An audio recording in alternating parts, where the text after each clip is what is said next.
గురుగారు, కన్యా రాశి వారికి ఈ వారం ఏ విధంగా ఉండబోతోంది?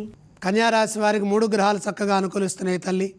గ్రహ బలంలో ఎటువంటి మార్పు లేదు. అనుగ్రహ ఫలితాలు ఉన్నాయి, అనుకూల ఫలితాలు ఉన్నాయి. గ్రహానుగ్రహం చక్కగా రక్షిస్తోంది. జన్మ చంద్రుడు, 6లో శనికుజులు. ఏకాగ్రతతో పనులు ప్రారంభించండి. బుద్ధి బలంతో తెలియని అవరోధాలను అధిగమిస్తారు. మానసిక స్థైర్యంతో పనిచేయడం ద్వారా విజయం లభిస్తుంది. సమిష్టి నిర్ణయాలు శక్తిని ప్రసాదిస్తాయి.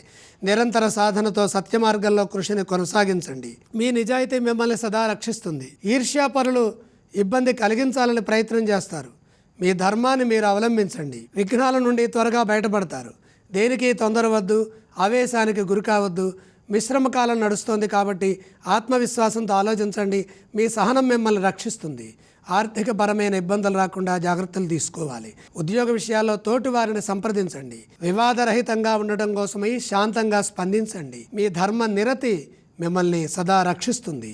గంభీరంగా వ్యవహరించండి. పరిస్థితులను అర్థం చేసుకుంటూ ముందుకు సాగండి. ధైర్యంగా పనులు పూర్తి చేయండి. వారం మధ్యలో ఒక సమస్య నుండి బయటపడతారు.